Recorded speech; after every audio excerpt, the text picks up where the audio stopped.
Great. Well, welcome to the Weddings Unveiled podcast with the Association of Bridal Consultants. Today, I am here with Michele Fox Gott, who has spent over 2 decades producing some of the most iconic and globally recognized weddings. As founder of Center of Attention Events and creator of Luxury Wedding Escapes, Michele is redefining how destination weddings are planned and experienced. In this episode, we explore leadership in the wedding industry, the shift away from remote planning, and why today's luxury couples are demanding immersive, in-person experiences before they even ever say I do. Michele is going to share some behind-the-scenes insight from celebrity weddings, destination trends, and what wedding professionals must do now to stay relevant in an experience-driven market. So if you are a planner that's ready to evolve, differentiate, and lead the future of destination weddings, you need to make sure you're listening. So welcome, first, Michele. Thank you, Veronica. Wow, what a great entry. I love it. Come with me everywhere. I'm telling you. Sometimes when the introductions happen, I'm like, oh my gosh, I feel like a movie star. I'm talking to a movie star. It's great. Awesome. Well, tell us a little bit, because I know a little bit about how you launched your career on MTV.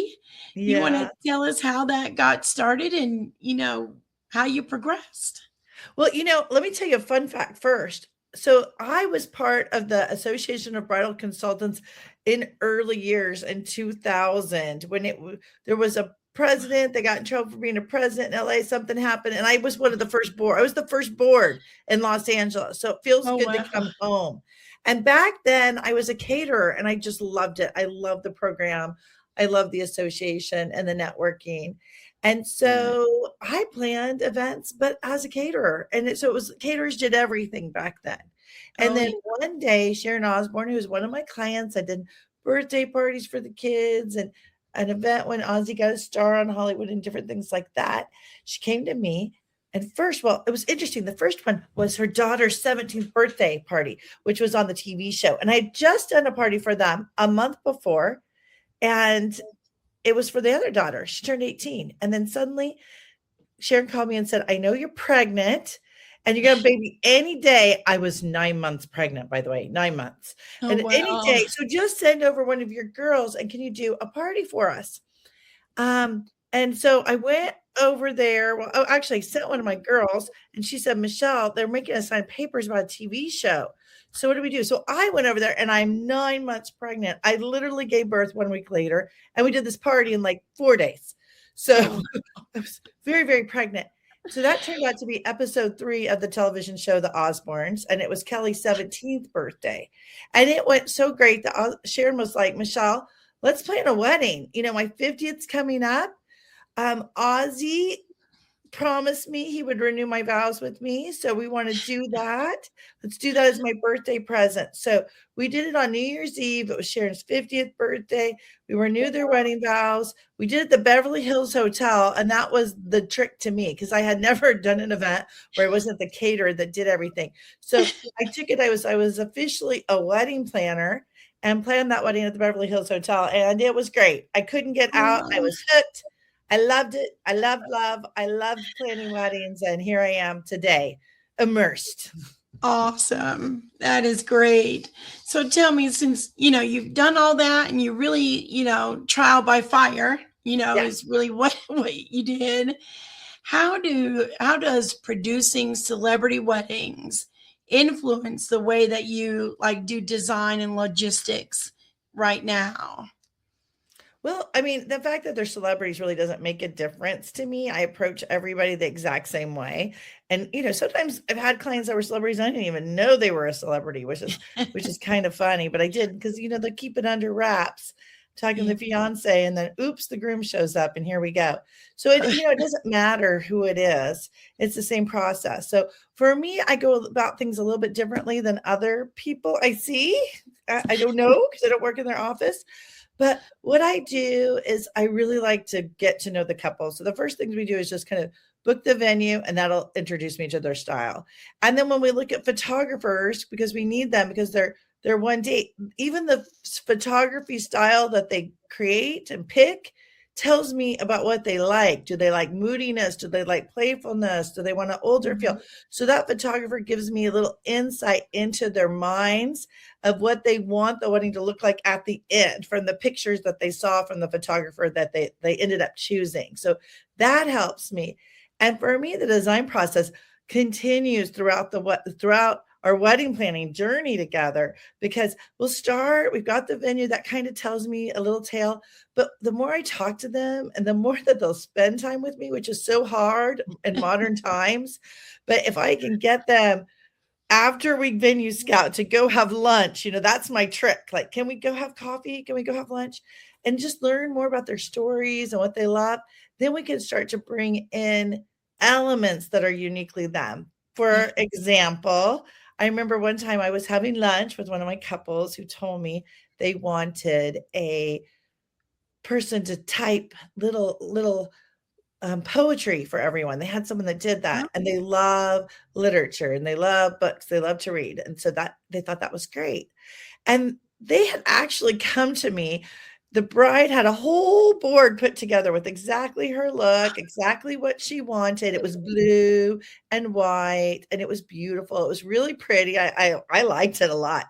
But as we went through the process and they started talking to me about literature, I told them I love books too, like love. And my favorite book is a love letter book that an old boyfriend gave me once upon a time. Still have it, even though I've been married for a very long time. And what was great about this love letter book is it had these, really romantic words and little replicas of the love letters in it with the wax seals and the writing and the envelopes. And I loved that. So I sent that book to them. That kind of took us in a whole nother world. And we started just imagining old writers and literature. And the day that they showed up, I did a tablescape meeting with them. So what I did is I went and got plates from all over, and I made a table that was exactly what she wanted. And then I made another table kind of based on literature, and I stacked books, and on the spines, I even printed some sayings from a few different novels on them, and had candlesticks as if they were writing, by candlelight, the old writers, and just really like a velvet champagne cloth that just felt rich and textural to me. So it took it from that literature conversation, the wedding, a whole new direction. And when they walked in and they saw it, that they said, "Oh my gosh, did we love this? Did we like that? Is that what we wanted?" I'm like, "Yes, but how about this?"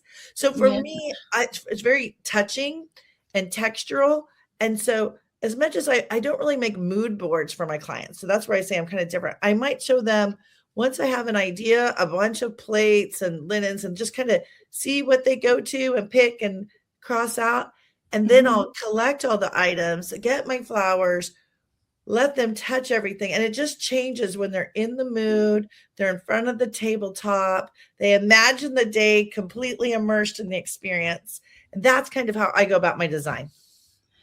I think that's great. I think a lot of newer planners, one, they don't ask the questions, or listen, because, everybody nowadays wants things fast, fast, fast. Oh, now, and it's not, it takes a little bit of time and a little bit of energy to learn and listen. And I love that. I think everybody's definition of luxury is very different. And even, books and literature, versus, glass, blue, hydrangeas or whatever, is a very different type of luxury, because my definition of luxury is really getting what I want, not how much money I spend. It's do I get what I want? And I think doing that is fantastic. And that says a lot about where you are right now, for sure. Thank you. Thank you. I mean, to me, luxury is not just that wedding day. It's the whole process. They need to be spoiled from the beginning. And I tell my couples, I'm like, you're going to freak out once. I mean, that's normal. Once I kind of give them the one, you get one freebie That's on me. right. And I understand that. But that's all, and it's true they will. But mostly if you take them through and you really spoil them and you feel like you're ahead of them, a couple steps ahead all the time, um, to me, that's what luxury is all about. Yeah, I can agree with that. So, taking it a little bit further, leadership. I Mhm. always attained my weddings as like I'm I am the ringleader of this circus. So so it takes a lot of leadership, I think, to guide, some weddings we had maybe 26 different vendors, depending on, how many days it was or the level of, you know, uh, personalization, we'll say. Mhm. How do you feel about leadership in that capacity? Do you feel like, like you are that ringleader of that circus, or do you feel like someone else maybe is that particular leader? Okay, well, some call it leader, some call it control freak. I will call myself a control freak.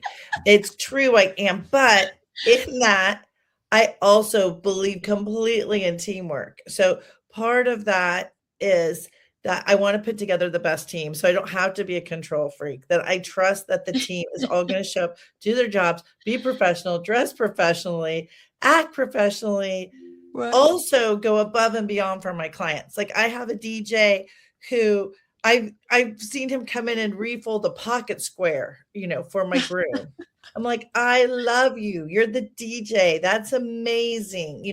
So I love when people don't stay in their box of what they think their job is and they're just thinking forward of what the client um, would want to be the best day of their life and what little things they can do. So being a ringleader, yes, you are. You're a ringleader to the whole thing. And the biggest thing is just putting together that team, introducing your couples to that team and see who I send it, of course, to my favorites first that I think are going to be the best match for what we're doing. But sometimes they don't have that synergy and they don't connect, and so we start building new teams and putting different people together. But everybody needs to communicate. And when I call my vendors, the number one thing I say when I do a time, I'll call everyone after I do a timeline. And then I'll call, especially the photographer, and say, what can I do to make your day a success? And that's, the most important words they can hear. That some people, they'll fight with their vendors and it's tough, but I'm here to support them. That's why the client hired me. So what can I do so that they're really successful with what they've been hired to do?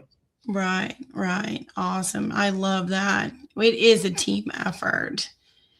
So let me tell you, after decades in luxury events and Mhm. doing in person, local type weddings, what inspired you to create luxury wedding escapes?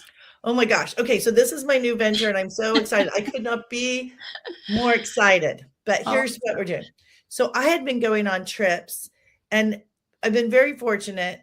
After I did I Wedding for Kat Von D in 2018, I was kind of put onto that circuit of Destination Wedding Planners Congress and Bride Lux, and they'd asked me to go speak. And so I was really lucky to go to countries where the hotels were inviting us and spoiling awesome. us from the moment we checked in and giving us parties and tastings and wine.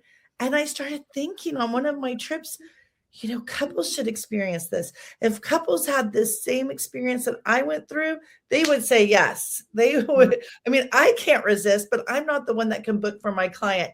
And I can try to tell them how fabulous it is to go somewhere and how wonderful a hotel is. But when they experience it themselves, it's irresistible. Mm. So I started to put together some trips, and our first one is to Switzerland. And I am so excited. We're working with the Swiss Tourism Board, and Okay. they have been phenomenal. We're taking our couples on a 6-night, 7-day trip across Switzerland. Wow. It includes train pass, a first class train pass. And so for those who haven't been to Switzerland, a train pass isn't just the train. It includes boats and museums and Yes. all kinds of adventures. You can fill your whole schedule with the train pass. But they'll fly in to Lucerne, I recommend. And the first best train trip is the Golden Pass that they can take. Oh, I'm sorry, we're going to Lucerne. They'll fly into Geneva and go to Lucerne through the Golden Pass if they, that's what I recommend. And when they show up, we have 2 days there. It starts with a welcome party. So it would be the same experience as their couples would have on a destination trip. They'll taste the best food that the hotel wants to show off for them, sip great wine. And then while they're at the hotel the next day, we'll start with a workshop if they want to attend. I mean, it's all whatever they want to do. They don't have to want to get married in Switzerland, but they could come learn from European planners and specialists that could travel anywhere across Europe with them. We'll do some workshops to kind of tell them, when you look at a venue, this is what you need. These are questions to ask your photographer. And then we'll take them out scouting. But maybe they just want to stay in the spa at their hotel all day. Whatever they want to do, they can do. Then the next day, we go up to Villers Palace, which is in the top of the snow. And there we're meeting up with a special event called the Swiss Roundtable, where lots of planners and hotels from Switzerland gather. So our couples can meet wedding planners from Switzerland, photographers, hotels, book everything that they need while they're on this trip. We have a little special snow experience at the very top with some fondue, and they can rent, they can rent skis or whatever they want to. They can go crazy on their own.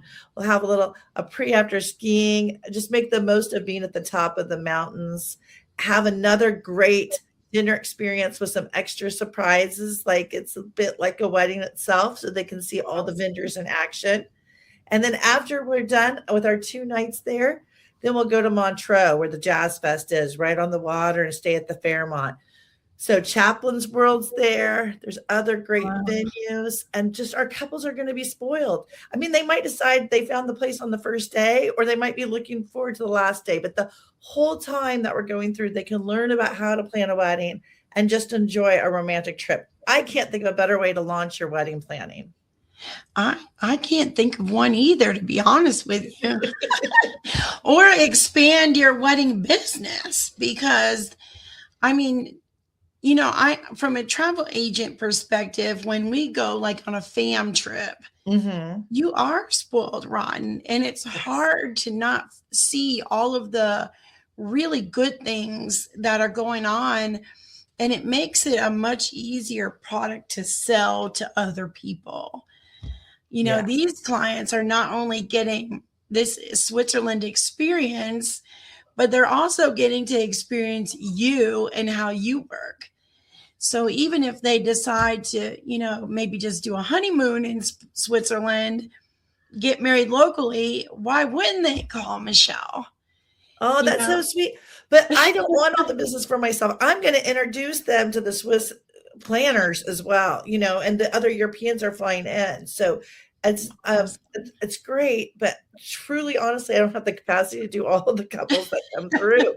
So I'm just excited to go on this trip and have this experience and introduce them to my friends that are doing everything. Like one of my good friends named Emma is doing the videography, and she's a BBC trained journalist. So her videos actually tell a story. That's what makes her extra special. I've flown her out to California, where I am, for my weddings. I have her coming in April. She did 2 in October with me, but she's going to shoot the whole trip with us.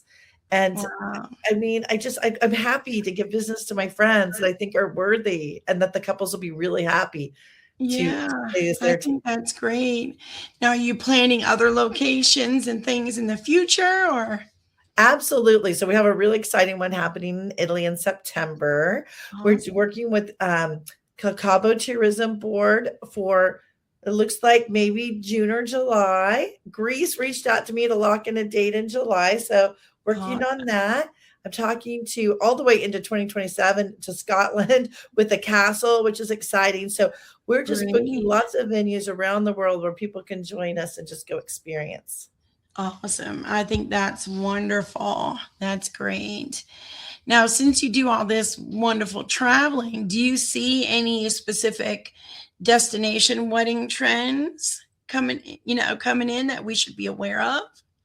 I mean, the biggest one is that people are loving destination weddings. My daughter is 27. She's been invited to 5 weddings this year. They're all destinations. Oh my goodness. And I think that it's just those in their 20s and early 30s are all about experiences and Yeah. posting, and they do it differently than we did. I mean, I went to nightclubs and and went out at night, and they take care of themselves and travel and kind of live a better life, which is a healthier lifestyle. So I really just see that is the key. And I think that giving people, your guests, an experience, that's the biggest trend. Like, I have one wedding that we're planning with Center of Attention in Tulum. Well, actually, kind of, it's Mayakoba. So between Playa del Carmen and Tulum, we're doing one at the Banyan Tree next month. And it's just so much Great. fun to give guests the minute they come in. We're having a party in this place called the El Poblito. I love to have all the authentic entertainers come in and perform and just really spoil your guests and give them experiences from the moment they arrive until they leave, because they're coming all the way to be with you for your wedding day. So your way to give back is just to really give them a wonderful experience and make them feel loved back. Right. That's great.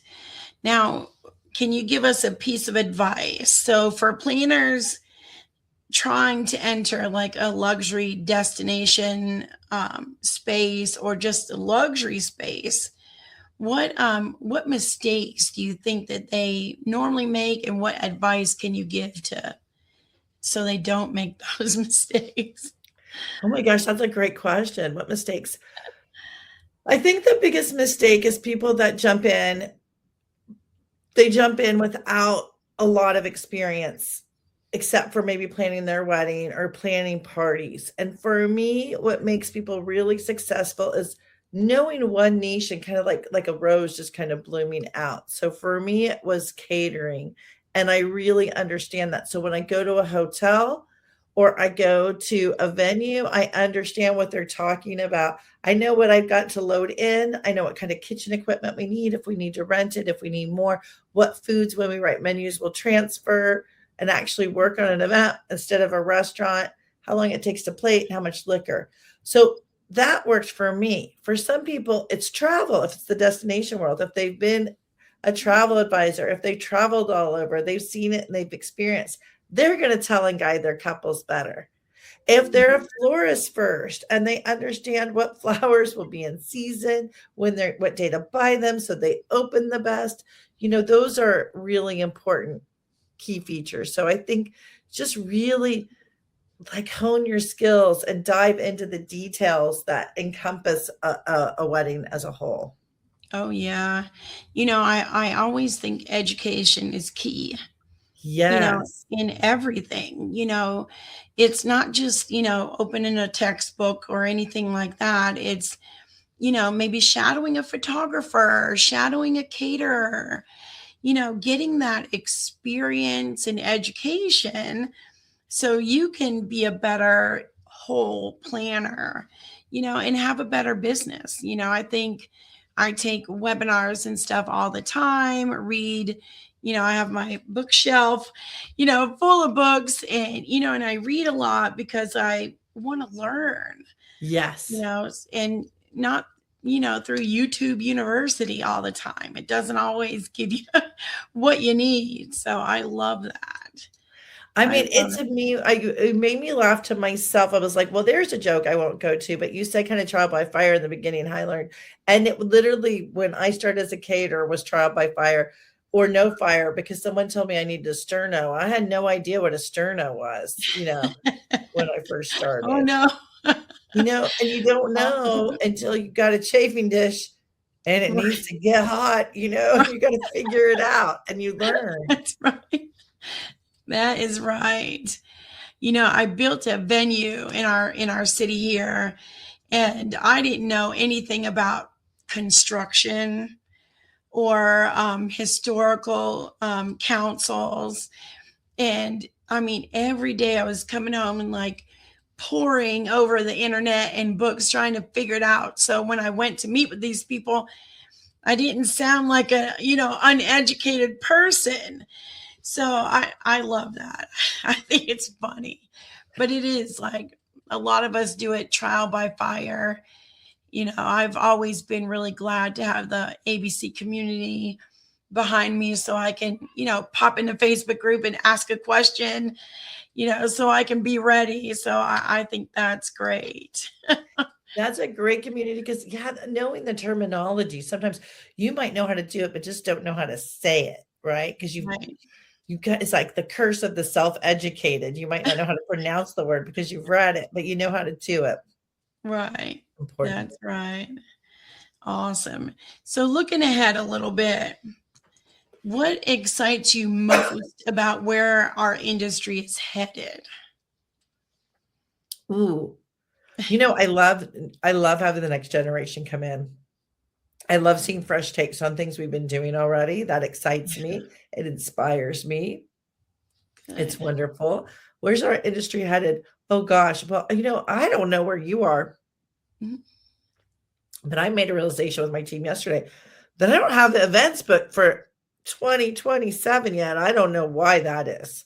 I don't It's a know little either. scary because I usually do. And so I count in January every year. I'm going in with this many events. And then I kind of watch as they book and what's the natural process. Because I've been doing this so long, I can actually look back on my books and see. But I Mhm. just realized when I was doing that the other day that I don't have any events booked. And the next year, and for the last few years when I said that, I even had one that I've had in the books for 2 years or sometimes for 3 years. But so that's a little scary. And I Yeah. think, I don't know if other people are doing that, but when it comes to future events, is it that we're just getting faster? That people aren't planning ahead? Is it the economy? I don't know, but I think we're gonna just have to be faster because at the end of the day, Yeah. people are still gonna celebrate life. That's what we do. We That's celebrate right. those big moments. So we just have to be ready and be prepared. And I think when you were saying reading, I love that. I love to read novels.